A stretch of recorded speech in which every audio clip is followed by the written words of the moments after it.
Hi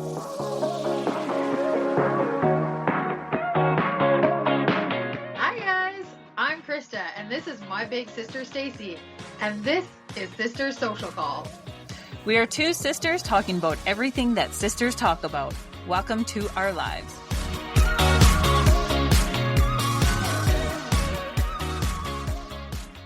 Well, hey sis. Hi sis. I want to welcome all of our listeners back to Sister's Social Call and say a special hello to all of our new listeners. Hey everyone. Last week, Chrissy shared all about her divorce and told me to pick the theme of this week's episode. So I picked one that truly hits home for so many of us, and we're going to be talking about the mental load. It's that invisible backpack full of lists, to-dos, reminders, and responsibilities that never seem to end.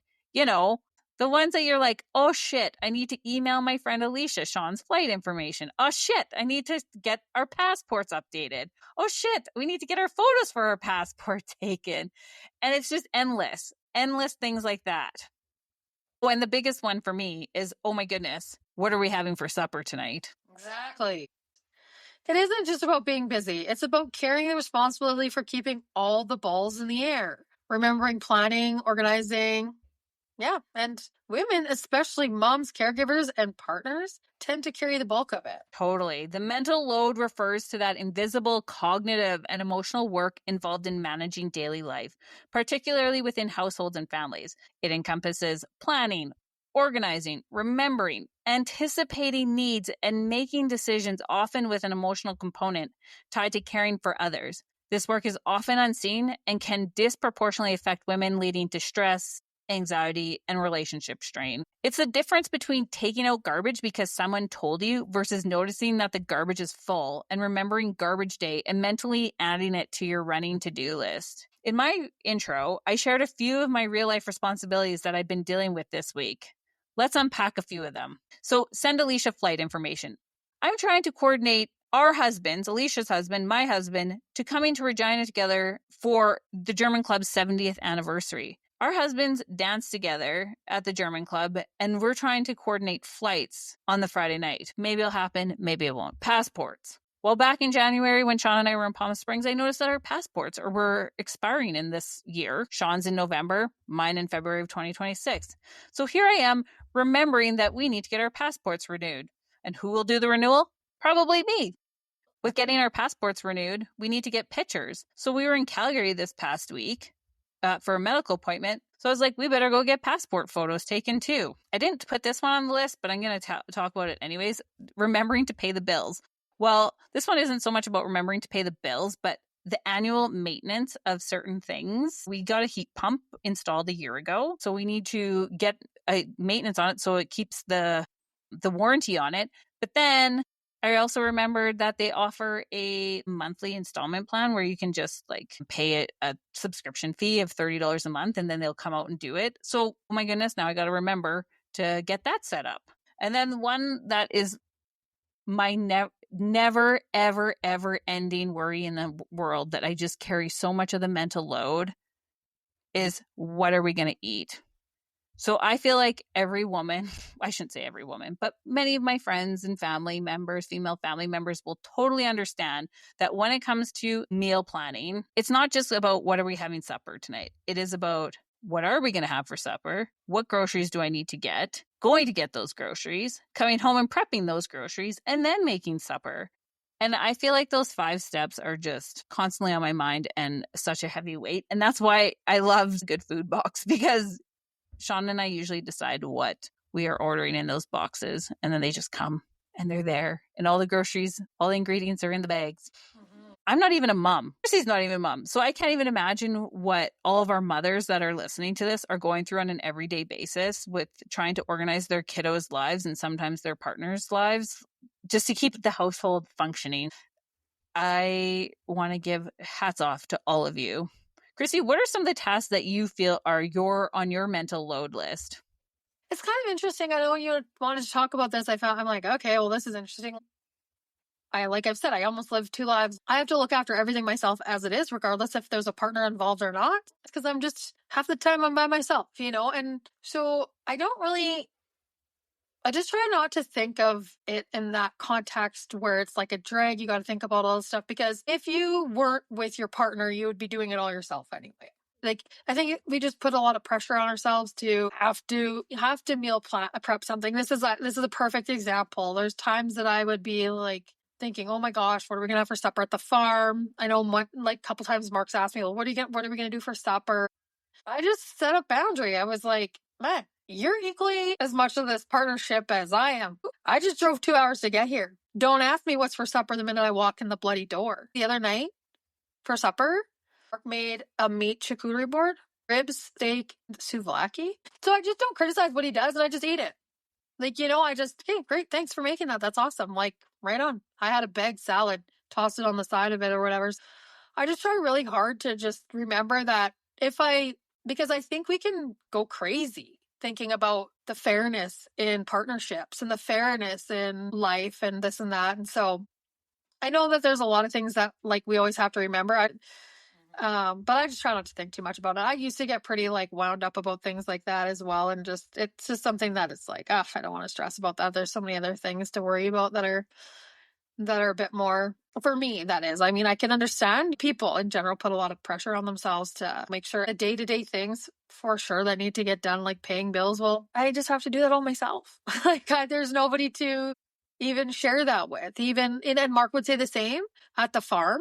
There's the odd thing, like we just had a vet bill come up, and I was like, no, let me pay that, because I wanted to get the dog this shot. Like, I wanted to get this for him. So I'm like, let me pay that. I wanted to do that. So I think I feel a bit differently about it, because I have no reprieve ever, because I just have to manage my own life, and I manage a business, and there's nobody else for me to think could do most of this stuff for me, So it's different in that sense. Maybe it's a lot of mental load, but it's what I've chosen for myself. I'm curious, what do you think, sis? What do you think are things that you could do to remove some of that from you? Is there anything that you could do to change it? Like, what do you think can be done differently?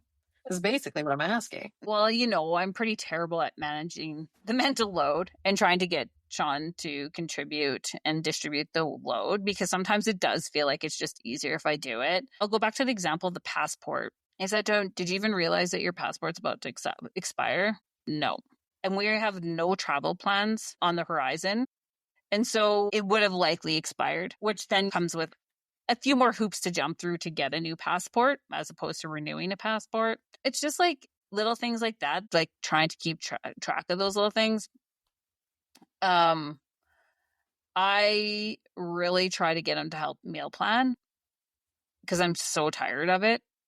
Like, I love cooking. I've talked about it lots on the podcast, how much I love cooking, but coming up with the ideas, I am very tired of coming up with all the ideas all the time. What about ChatGPT? What if you said, hey, plan me a week's worth of meals? Well, that's so funny that you bring it up. I actually wrote that in these notes. When I asked Sean last week to help me menu plan, he's like, how about barbecue chicken one night? And I can't even remember the other things, but they were all like one part of a supper. Like, it wasn't like a menu plan, right? Like, nothing like that. It was just barbecue chicken.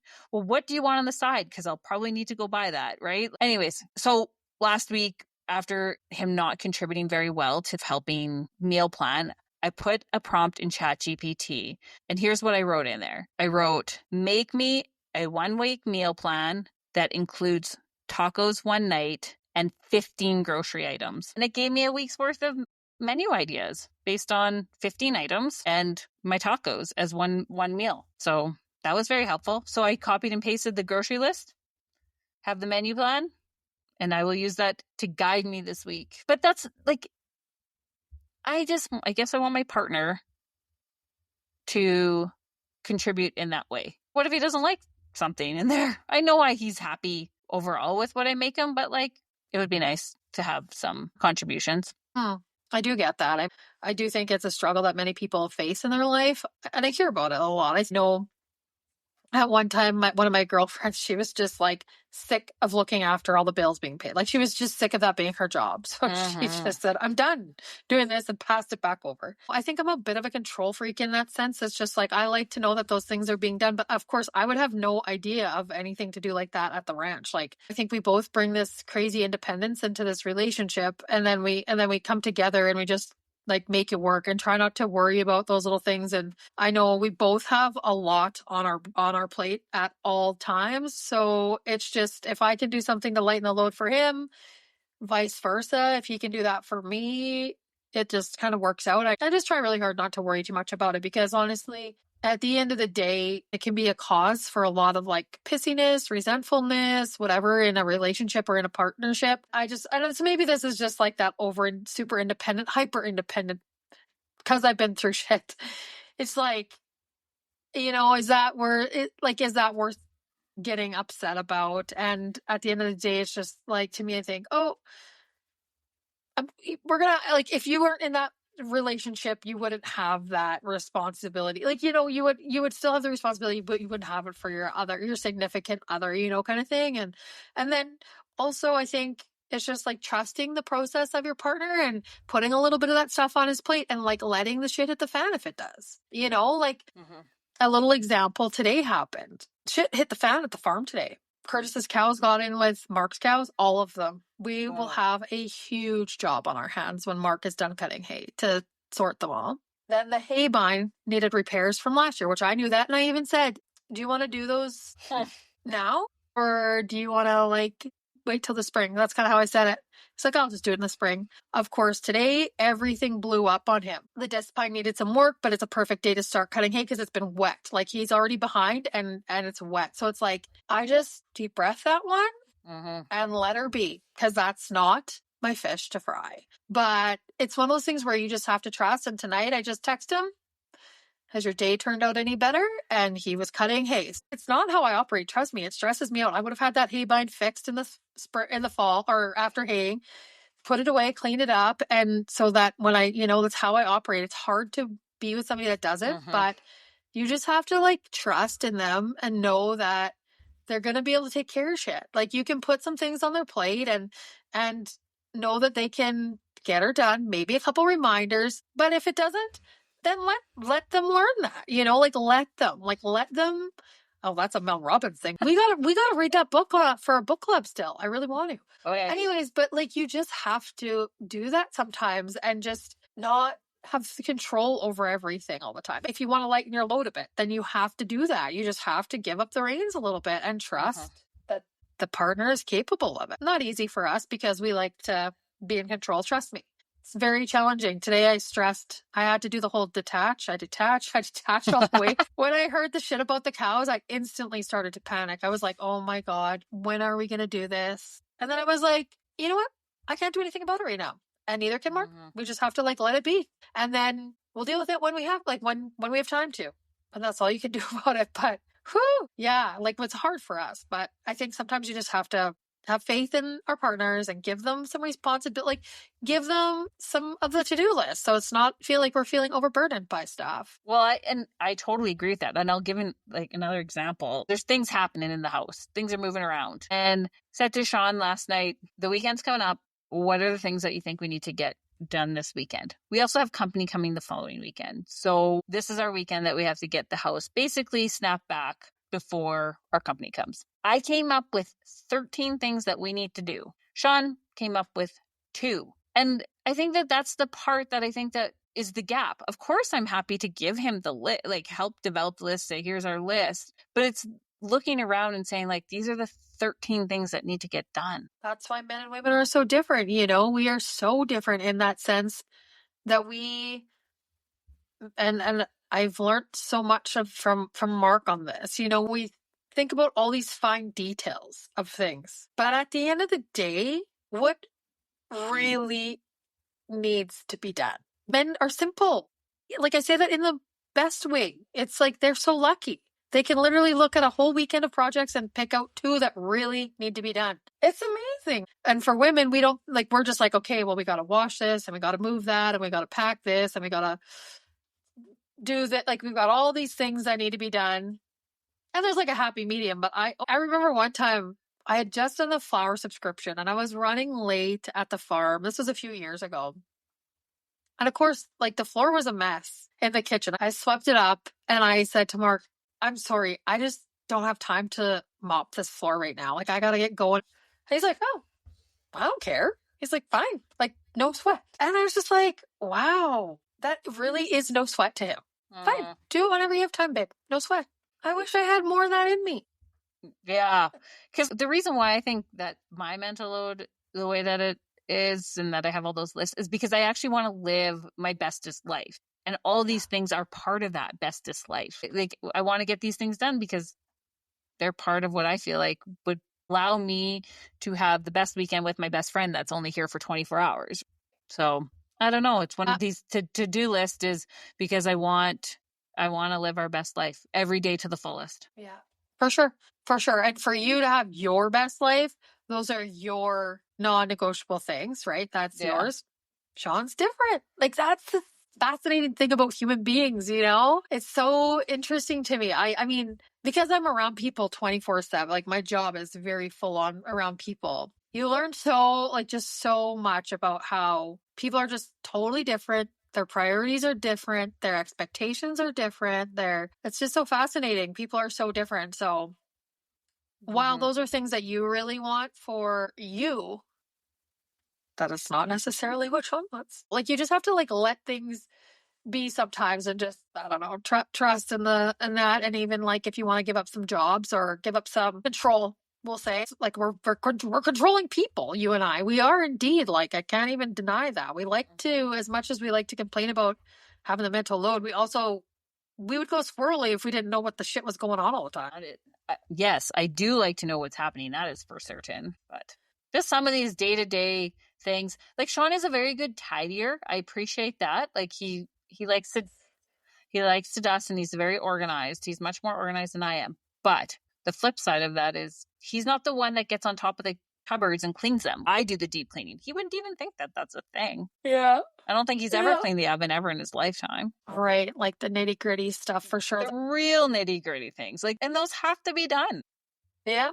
Yeah. I do think a lot of parents, I see this lots with my clients where the mother feels not the burden, but definitely with children, it's like, they've got the baby bag packed. Like the partners wouldn't even know where to find that. Or I do think there's a lot more that I think, like the job sharing in raising children, if you want to call it job sharing, is becoming way better. There's lots of men that stay home for paternity leave, right? So they really get a full-on hands-on experience. But I do think that people do experience a lot of that, and it is unfortunate that it gets to that point where you're feeling like it's just frustrating. It's feeling, you're feeling a bit resentful, maybe.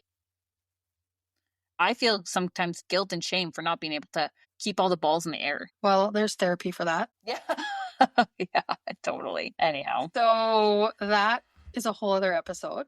Yeah. Well, thank you, Sissy, for letting me bitch and complain a little bit about the mental load. Well, I know that is a reality, and I think sometimes we feel a bit more sensitive to those things than other times. Like maybe, this month you're just like, I feel like I have a lot on my plate right now.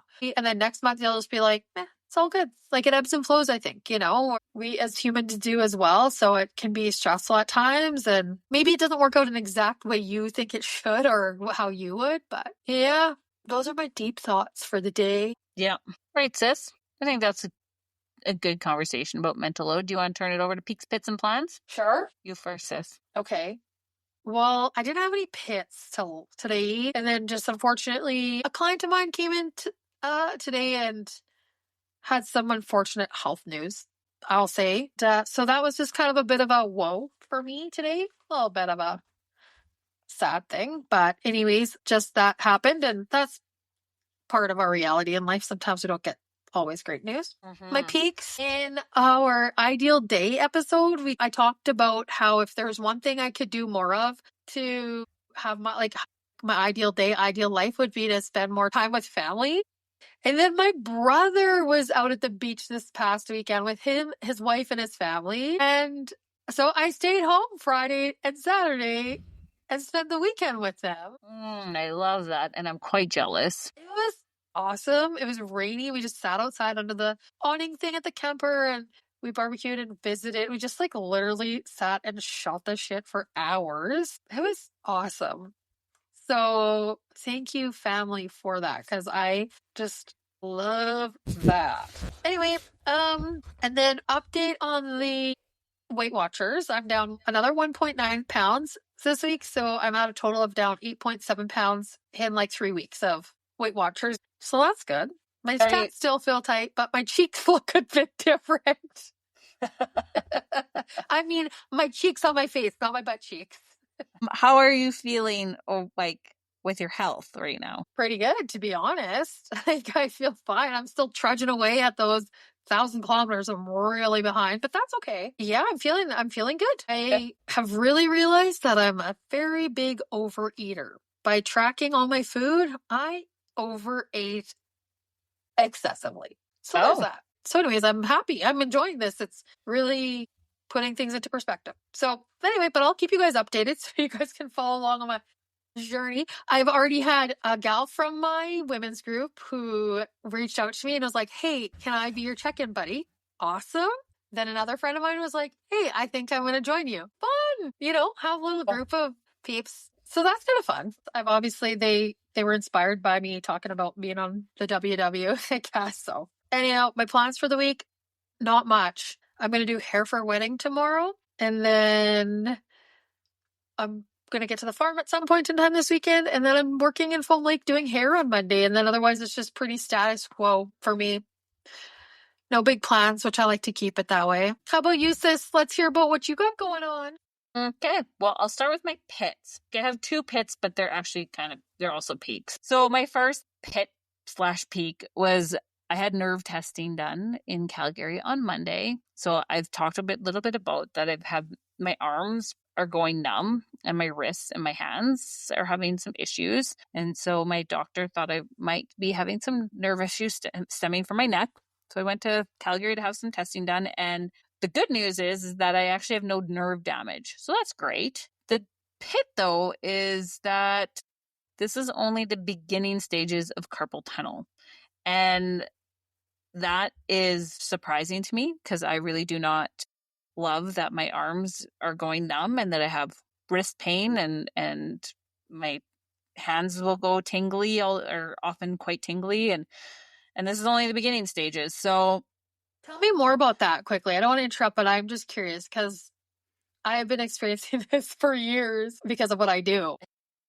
Do your arms fall asleep at particular times? Like when I'm sleeping, my arms fall asleep really bad. Yep. Also, when I'm putting foils in somebody's hair, so it's obviously just the way that like my wrists are when I'm doing that, they fall asleep on me. So I'm curious as to when you're typing, do they fall asleep? When you're sleeping, tell me more about that. I don't really have problems when I'm typing because I'm not typing straight for hours on end. Like I might type for 2 minutes straight. Like that would be a long time. So I'm not really finding it so much from typing. If I'm laying down and I have my arms on my chest or my tummy, for sure my arms are going to start going numb and tingly. They definitely fall asleep at nighttime all the time. When I'm doing weight bearing exercises, so if I'm in cat cow, when I'm doing yoga, I find my wrists that's really difficult on my wrists. Downward dog doesn't hurt as bad. And the most painful is actually when I'm hanging. If I'm trying to do kip bean swings or like I'm learning how to do chin ups, anything that's on the bar, like really above my head. Oh my goodness. It's like excruciating in my hands. Yeah. Anyhow, yeah. So it's a peak and a pit. My wrists, my arms, the nerve testing. I'm happy that I don't have damaged nerves, but also kind of frustrated. Like, what are my next steps? I think I'm going to talk to my doctor about getting acupuncture done. I think that might be an interesting avenue. Why wouldn't you just go get acupuncture done? Why do I need to talk to my doctor first? Yeah. I want to make sure, that we're like on the same page for my treatment plan. Oh, okay. He might have a different thinking around this, which I would like to hear. I've been known to double dip on a naturopath and a family doctor in the past, and it was just taking me on down too many roads.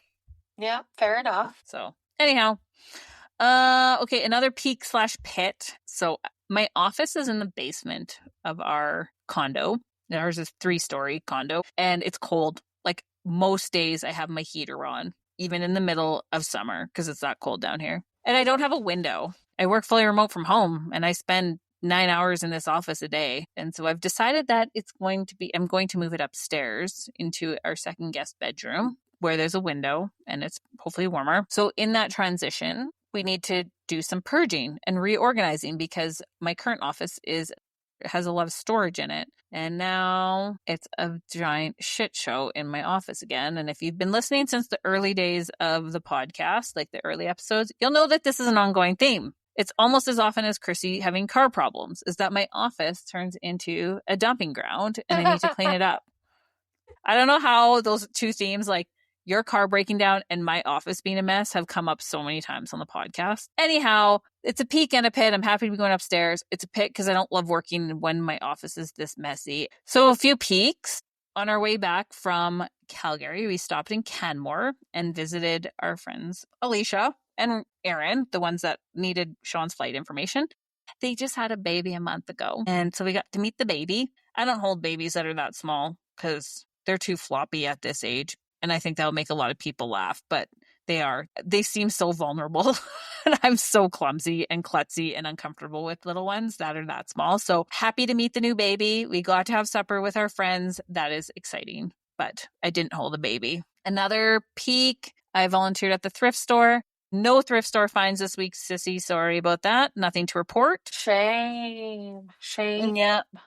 And then I volunteered with the Canadian Red Cross on Saturday. We were doing a mock reception center exercise. And so that was I didn't hear about that yet. Yeah, nothing much to report. We set up a mock reception center and we had people from the public come in, and we didn't have a ton of people. So as volunteers, we acted also as evacuees. So it was good. Lots of learnings. And yeah, we need to do more of those things to keep our skills up. And then for plans, well, this was like one of my do nothing weekends, but I kind of alluded it to earlier in my mental load list that we have like 13 things or 15 things to do on the to-do list this weekend, but they're all around the house and hopefully they'll just go smoothly and it won't feel like a ton of extra mental load. So anyways, we'll be close to home. The weather's probably supposed to be nice and we will enjoy maybe some beach time also. So close weekend to home. Anyways, that wraps up my peaks, pits, and plans, sis. Right on. Well, that's going to do it for us. Thank you all for listening along, for being a part of Sister Social Call. You can find me, Krista, on Facebook, Instagram, TikTok, YouTube, and you can find Stacey on LinkedIn and Facebook, and you can find Sister Social Call on Instagram. So thank you guys so much for listening, and we will check in with you guys next week. Love you, sissy. Love you too, sis.